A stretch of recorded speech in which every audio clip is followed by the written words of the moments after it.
Good afternoon, fellow anti-novelists, Lilligans, and friends. Welcome to this episode of Zettelkasten for Fiction, where imagination finds order. So let's bring some order to that chaotic imagination that is throwing all of these great story ideas at you, but you're not really sure what to do with them. I have the answer in the book that I'm writing for you. So I mentioned in my last video that we're going to start tackling some of the specific kinds of short fiction. Now, I am withholding judgment on these forms. I'm simply introducing you to them so that you can make your own decision about whether short or short forms are good for you. I think all of these have utility, certainly in terms of flexing your writing muscle, because as writers, that's what we do. We write. So anytime I can try out a new form, flex a different muscle, maybe work with word count or number of characters or placement on the page, I think that is hugely exciting, and I hope that you do too. So today we're going to look at what I have termed slice of life fiction. These are short pieces that are even shorter than a novella. Often, generally, they could be considered microfiction, which is maybe 1,000 to 2,000 words or fewer. That's a general definition. So let me show you what I'm talking about. We'll jump right in. Short fiction forms. One of the most commonly known short fiction forms is generally termed flash fiction. Okay, so flash fiction is generally about 1,000 words maximum.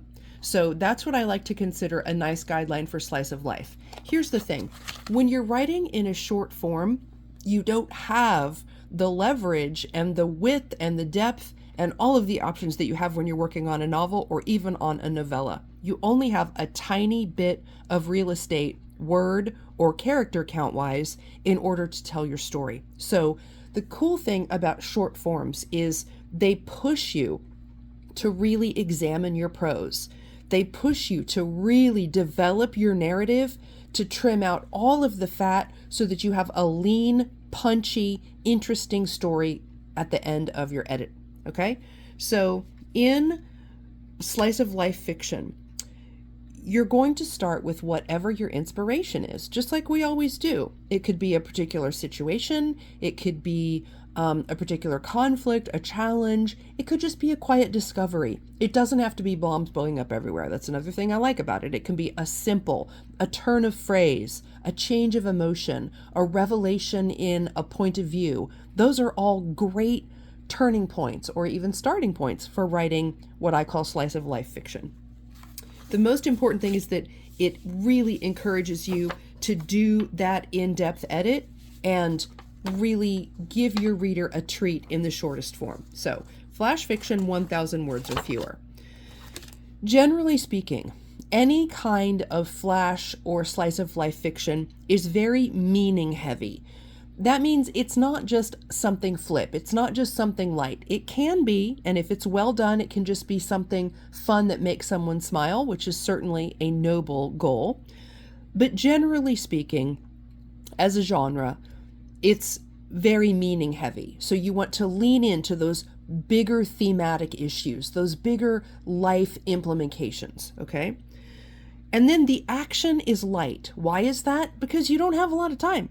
If you're limited to, say, 100 words, you don't have a lot of time to have plot development and action and sequel and reaction and scene. You just don't have all of that space, okay?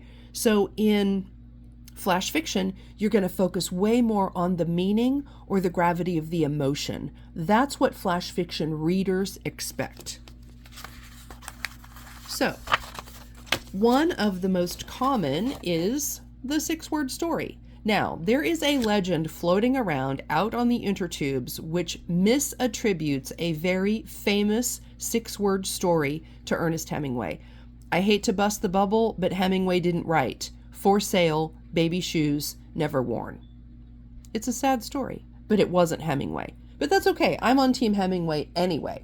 If he could have written it, I'm sure he would have. So, with that example, you have only 6 words that encompass the entire thought. Arguably, and I line this out in detail in the book, you have a main character, which is the person selling the shoes. You have an action, which is these shoes are for sale. You even have a side character in the role of the existent or non-existent baby, which we don't know, that's left open-ended. And then we have the climax, which is the resolution, that you're left knowing these key pieces, but nothing else. That's left up to the reader to decide. That, my friends, is true poetry in the form of a 6-word short story. So if you can find a million examples and really great writers that have embraced this form, I go much deeper into that in chapter 7 of the book, where I walk you through not only how to write them, but give you some really great examples of writers who have. The second one that I am going to cover for you today is what's called microfiction. Microfiction is a story that's written in up to 100 words. So it's very compact. It's very focused. This is where your meaning heavy and your action light rules come into play, because you don't have a lot of space for a lot of action. So you're going to focus in tightly on one little slice of life, and you're going to do it in 100 words or less. So how do you go about that? Well, I'm glad you asked. I pulled out my dialogue question cards. At 1110.4 in my Zettelkasten, this is where I store snippets of dialogue, overheard bits of conversation, things I think up that might sound funny or that interest me. This is just a section for dialogue that could appear in the book that I'm writing, the novel that I'm writing, not the book I'm writing for you. But here's the thing.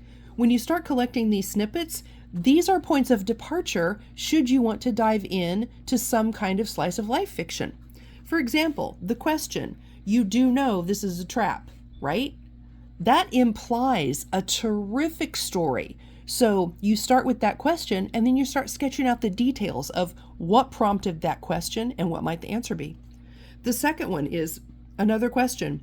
What if we've been wrong the whole time? Oof, that is a good one. I love that question because it draws into the reader's mind, what's going on here? What have they been wrong about? How long has this been going on? What is the outcome?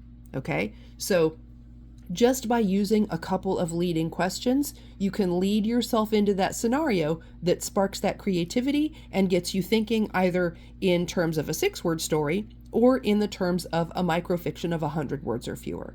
So that is a top-level view at a couple of these short forms of fiction. I'm going to go into several more over the next few videos and walk you through what those look like.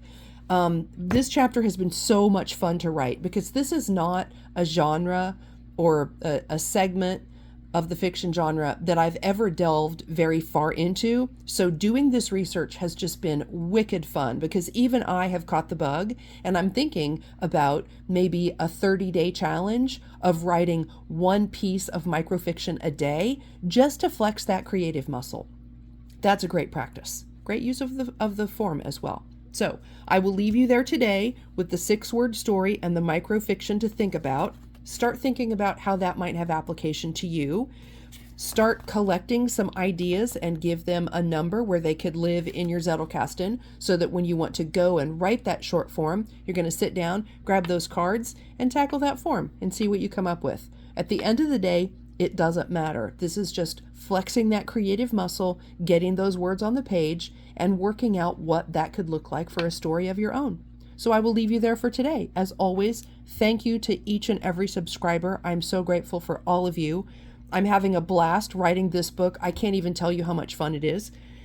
And I will continue. It's about 2 o'clock here in Central Time on the cattle ranch in the Midwest. So I've got about 4 writing sprints left in me. I'm going to hunker down with my beautiful timer. I love this hourglass so much. 30 minutes at a go.